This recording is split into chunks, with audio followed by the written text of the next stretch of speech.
Welcome and bienvenidos back to the 2020 HITEC Fall Virtual Leadership Summit. We thank all of our distinguished guests for being with us as we discuss our summit theme, Leading into Tomorrow. The summit is possible thanks to all the HITEC partners and primarily our host sponsors, IBM and Reviture. And now, to welcome us back, HITEC President Omar Duque. Welcome back, HITEC Familia, to our third and final day of our Fall Virtual Leadership Summit.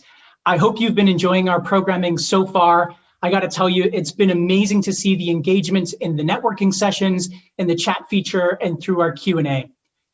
I couldn't be more excited for this next session as we sit down with CEO of HP Inc., Enrique Lores. HP has such a rich history and is, for all intents and purposes, the birthplace of Silicon Valley. And it brings the high-tech community so much pride to see one of our very own Hispanic executives running such a storied company. Enrique, thank you so much for taking the time to be with us today. Muchas gracias. Encantado de estar con vosotros. Gracias por estar con nosotros. Now, I want to start by going back a little to the beginning of your career, because this seems like such an unlikely story today. You started as an intern at HD, and I'm wondering if you could tell us a little bit about your career journey.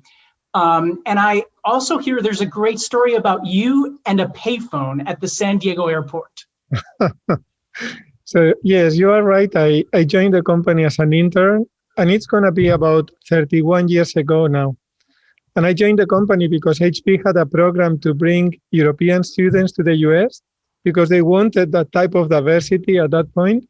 And a group of HP engineers came to my office to talk about the company, to talk about what they were doing. And I felt captivated about the passion they had, what they were talking about, the products they were creating, and I applied to the program, and I got into the program. So at that point, this was a long time ago, I flew to San Diego. It was my first time in the US. And they told me, someone will be looking for you at the airport when you arrive. And it was a Friday night, and the trip had been long because I was flying from Spain. We had done 3 stops, and we arrived exhausted. And I say we because I arrived with my girlfriend at that point, which is now my wife. So I arrived to the airport, and we were looking for someone with a sign, Enrique Lores of HP. And of course, nobody was there. So after an hour of waiting, at that point, there were not cell phones. We had to look for a phone booth, and we looked for HP in one of these big yellow booths. At that point, we didn't have any currency, so we had to go and change and get some coins. And so finally, we got we got the money, we called. And of course, when you call someone at 9 p.m. on a Friday, who do you get? The security guard. And the poor guy was like, who is this person with a very thick accent calling me at 9 p.m. saying, do you know where should I go? I'm Enrique Lores, just arrived from Spain. Of course, the guy couldn't say anything. So he said, just go to a hotel and please call us again on Monday. And this is how my HP adventure started. I have to say that when I go to San Diego now, they treat me in a very different way. I bet not just in San Diego. What a great story. So want to stay a little bit earlier on in your career. You were part of a team that developed a revolutionary product, the pen plotter. And I've seen this machine in action, by the way, in videos, and it's fantastic. But I've heard you talk about a great lesson about disruption that comes from that experience. Indeed, because as you're saying, this was my first product.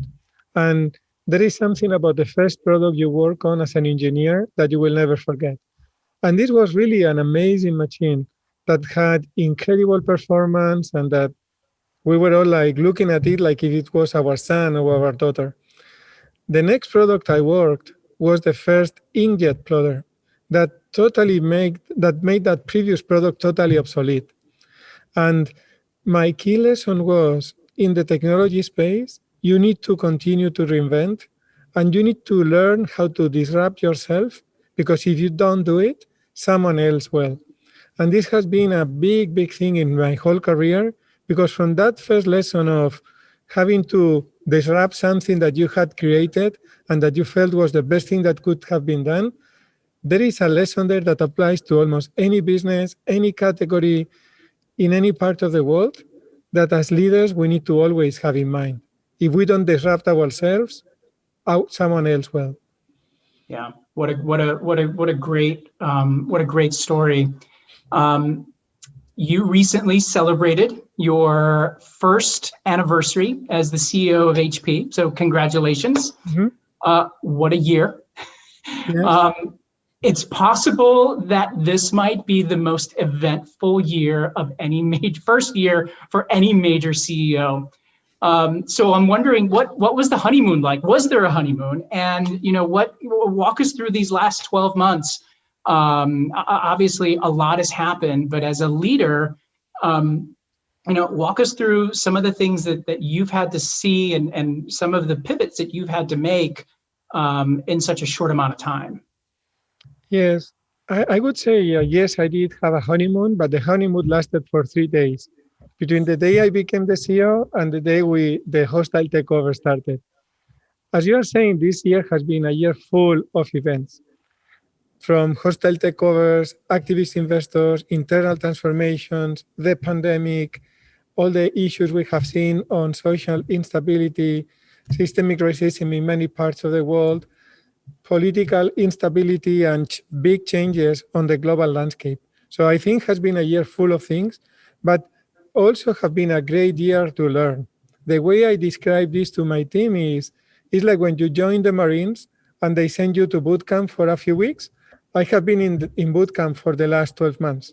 And this has made me and the team much stronger because we have gone through a lot together and we have learned how to prioritize, how to choose what is important, what is not important, how to manage our teams in a very different way.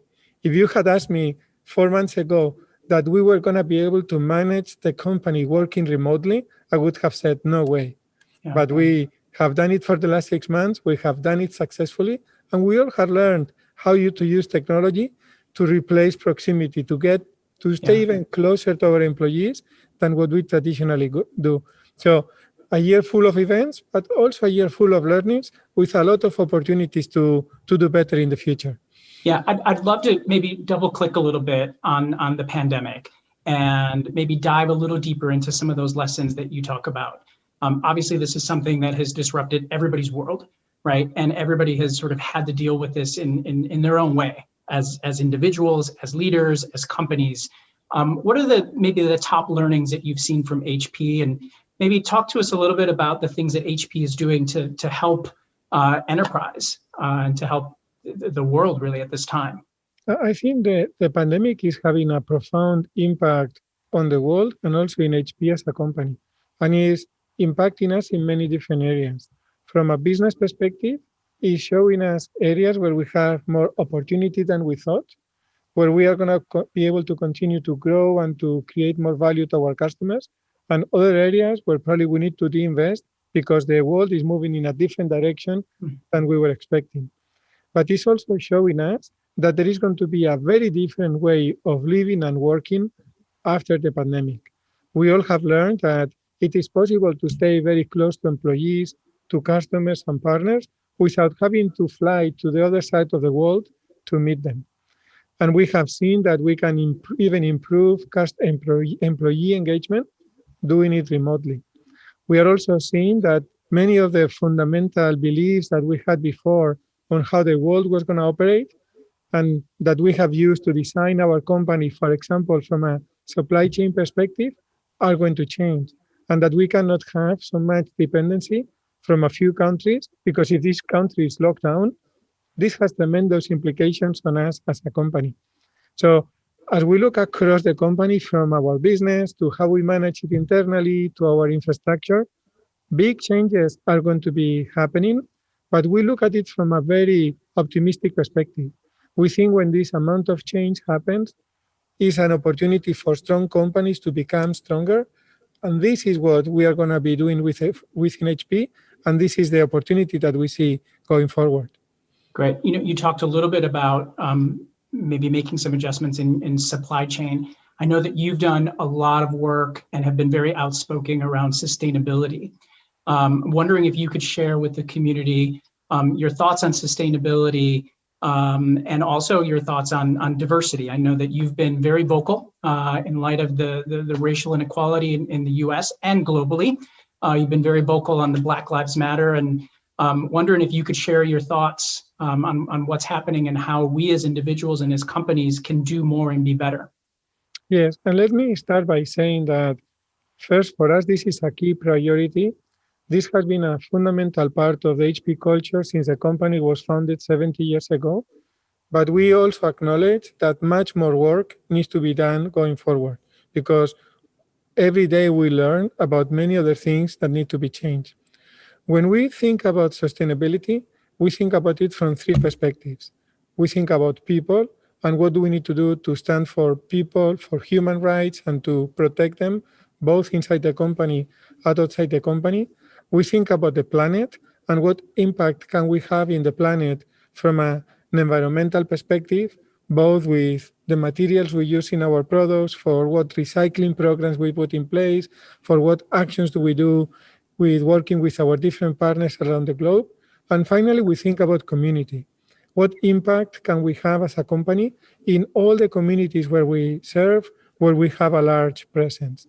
And we have specific plans across these three areas, both from an internal perspective, because the company is a community, and we need to make sure that inside the company we behave as we would like everybody else to behave, but also externally, because the company is a platform that can influence people, planet, and communities if we leverage our resources externally to the company. People, planet, and communities. I absolutely love that. You know, as I think of community and as I think of our community at HITEC, right? We are the largest community of Hispanic technology executives that happen to be Latino, that happen to be Hispanic, right? And I think of the role that they play, not just today, but into the future.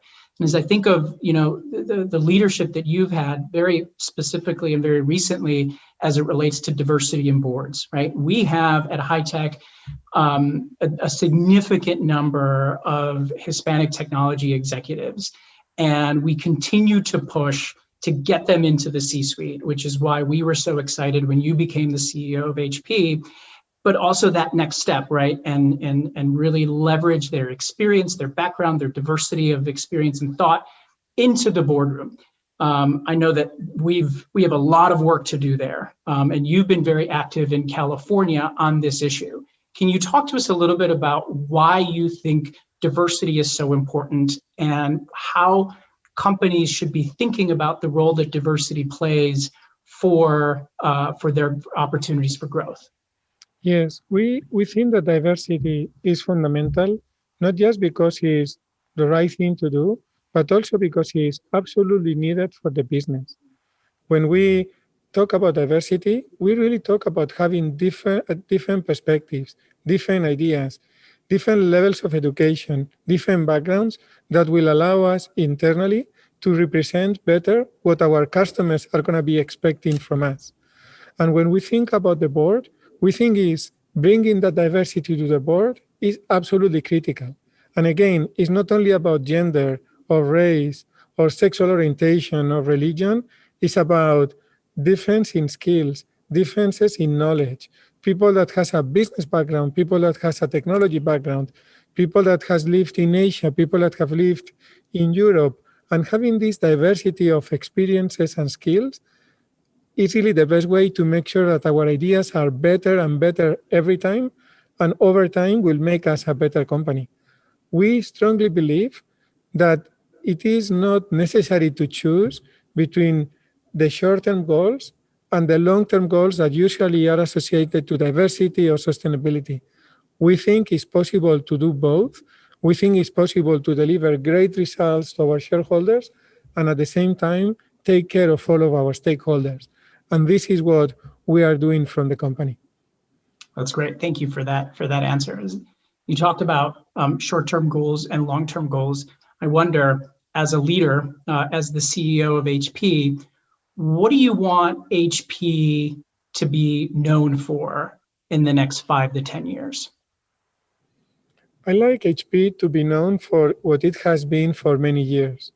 We are a technology company that creates technology to make life better for everyone, everywhere. And there are three keywords there: technology, everyone, everywhere. And this needs to be translated into three specific objectives. We need to continue to create new businesses.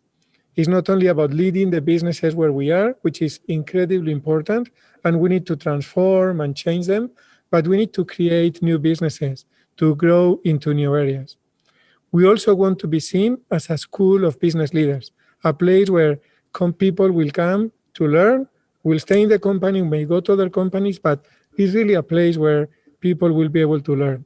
And third, we want to be a lighthouse for diversity, inclusion, and sustainability, and really show to the world what is possible to do and have an impact, again, in people, planet, and communities.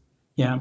As you talk about working to create new businesses, your first point, one of the sessions that we have as part of this summit is really talking about how major enterprise can work with startups to help promote innovation.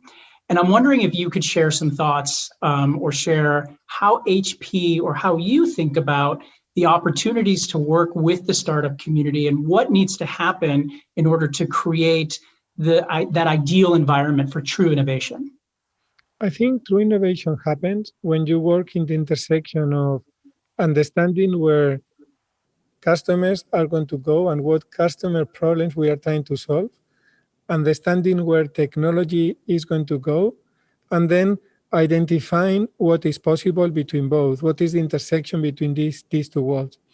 And this can happen both in large corporations, but more and more is happening in small companies. Because if you think about the world 30 years ago, most of the innovation came from universities or big labs in corporations. Now there is a third agent, which are these small startups opening all over the world, because technology development has been democratized. And what we need to do as a large company is to be well connected to all these initiatives around the globe. And we have programs to identify some of the companies that are working in the spaces where we think we want to go in the future, to invest on those, to eventually buy them, because we think that being connected to the startup ecosystem is going to be very important for us going forward. Sure, absolutely. I want to switch gears a little bit and go back maybe to your personal story. You and I had the opportunity to speak a couple weeks ago, and we started the conversation like, we're going to do this in Spanish, or we're going to do this in English. And you mentioned something about your accent. And as I think of our community, many people who are immigrants to this country, maybe people whose English is their second language, I wonder if you could share maybe some of your experiences, but beyond the experiences, advice around the issue and around authenticity as a leader.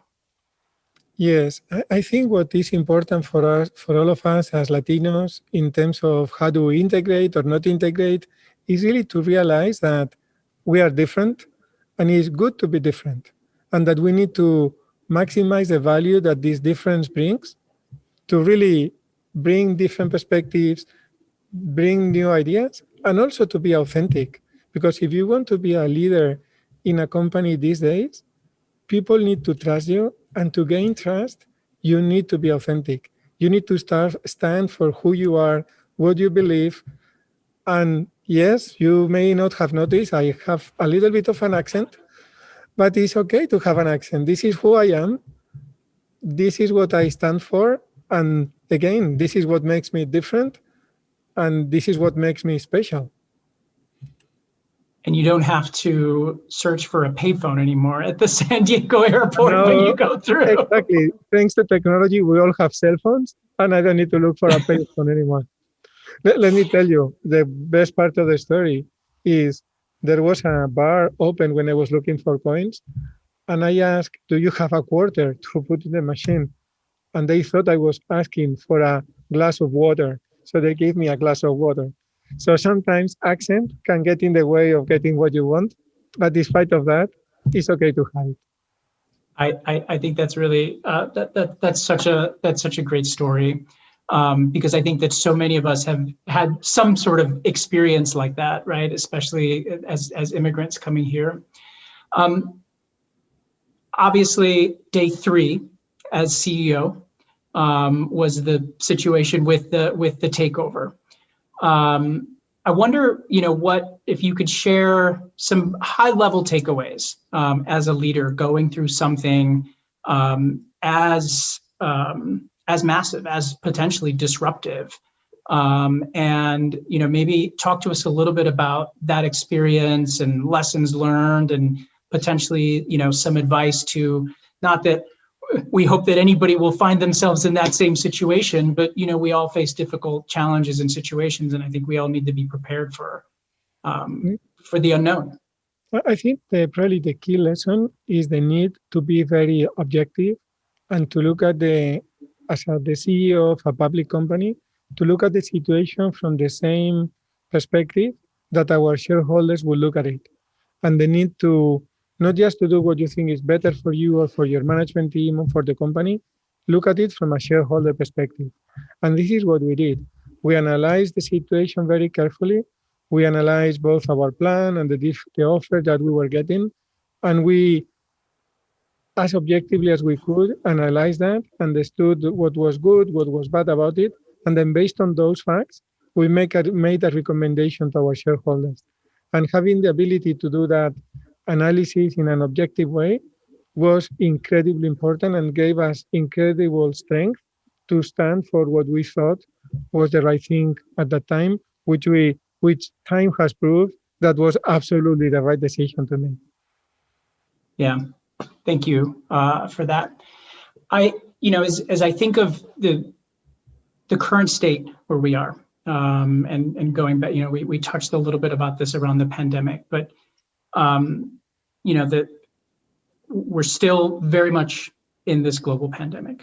You talked about sustainability, and if I think of what this summer has been from an environmental perspective throughout the country, I wonder if you can talk a little bit more around maybe some concrete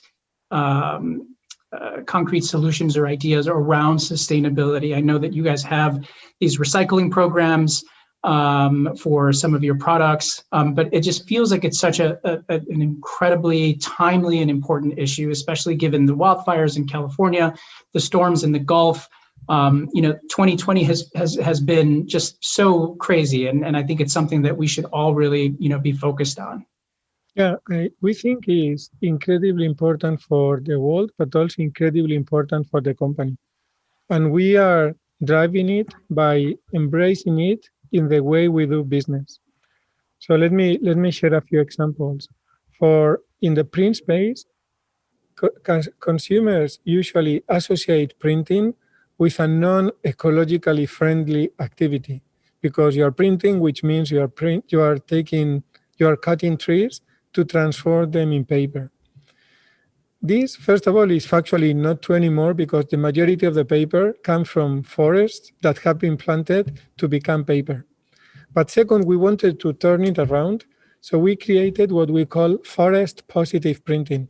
And with this program, what we do is we monitor the amount of paper consumed in our printers.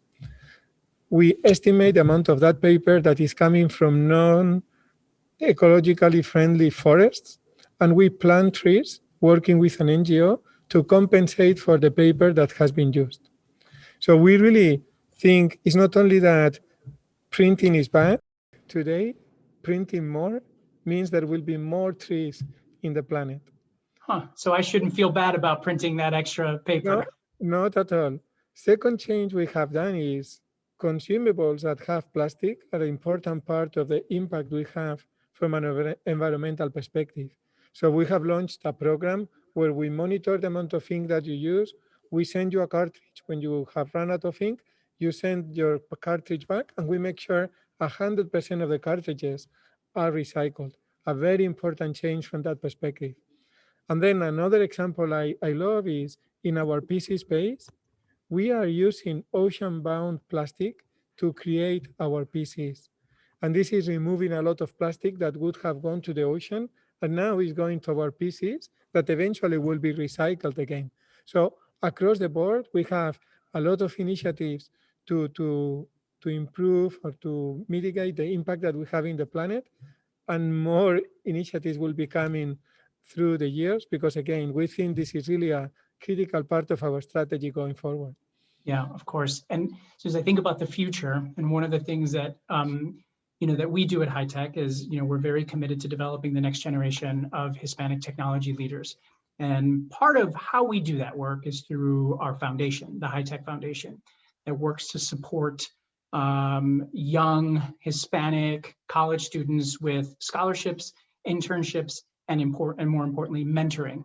I wonder if you can talk a little bit about what HP is doing and what you think that we can all do to encourage more Hispanics to go into technology, to go into STEM fields, and why it's important to them, and how we as a community and as leaders can continue to support them as they go into this. I think STEM, if we look at where the world is going to be going, science, engineering programs are really going to be enabling a large number of the new jobs that will be created. And therefore, it's a good area for our kids to go and our kids to learn because there will be opportunities there. HP has, for example, a very strong program to capture interns like myself. And one of the big decisions we made this year was to keep the summer program in place, even if it was very hard because it was going to have to be done remotely because new students or new employees were not going to be able to join the offices because we were not in the office. But we launched the program virtually because we thought we owe it to the society to keep the program running, to continue to give kids the opportunity to learn and the opportunity to have a first job experience. And I have to tell you that the impact it had, the feedback that we got from the program was phenomenal. Both people that participated, but also people that learned about the program, tried to apply to the program, parents that learned about the program. And it's something that the company did that was very special through the summer that really proved some of the impact that at a small scale we can have as a company. Great, thank you. Thank you for your work and your leadership there. Before we wrap up, I'm wondering if you can just back to the advice, right? Most of us continue to work remotely. Many of us are disconnected from our people and our teams. I'm wondering if you could share thoughts on how you personally have been able to stay connected to your teams, really, and maybe some best practices that you've pulled that some of our leaders might be able to learn from. Yes, when the pandemic started, we made an incredible effort to stay connected to all of our employees. And we organized what we called Connect sessions. And with these Connect sessions, what we did is we invited 100, 200, 500 employees from a specific country, from a specific function, to have a Connect session with the leadership team. And I opened the session with a 5-minute introduction, and then we opened for Q&A. And it was really, the discussion was really centered on what the employees wanted to hear. It really helped us to first stay connected to our employees. And we realized that they felt even more connected than when we were going to a session in person before, because we were showing up in their living rooms, we were showing up in their kitchens, and they really had an opportunity of, over the PCs, really have a direct conversation with all of us. During the first 2 months, we were able to talk to 95% of employees in the company. And HP has 55,000 employees. So Wow. This gives you an idea of the effort that is created. But as I said, every year we run an employee survey, and the engagement that we got this year is the highest we have ever had, despite having been working from home and despite the pandemic. Second thing we learned is that we really need to adjust our leadership style, because working from home sometimes is not easy. trying to be in a conference call where your kid or your daughter is trying to do something, where you are working in a small corner in the kitchen, where there is a lot of noise, where your dog is doing whatever, has proven to be challenging to our employees. So really showing empathy to make sure they understand that we know the situations are normal, and making sure that they realize that all this is okay. And sometimes I am the one that has the noise because my dog's neighbor has decided to make some noises or whatever. All that is okay. It's about showing empathy, showing compassion to the teams, because this has really been a difficult time for many, many people. Yeah, no, I appreciate that. It has been very challenging. And, I'll share, I have 2 young children at home, and they don't really understand when, when you're on a call or you're on an important meeting. So one of the things that we've done is we've printed out on our HP printer, a green circle, a yellow circle, and a red circle. So green means come and feel free to talk to me. I'm open. I can have a conversation. Yellow is I'm busy, but like if it's really important, come. And if it's red, I'll get back to you later, because they too have had to learn, right, how to manage this. And it's been a challenge, for them as well, from remote learning, and just knowing that they now live in a different world. The other day, I was having a conversation with my son, and we're talking about how life was when I was growing up, right? And he says, but did you live through a global pandemic? So he really turned it on me there. Enrique, I really appreciate your time and your leadership.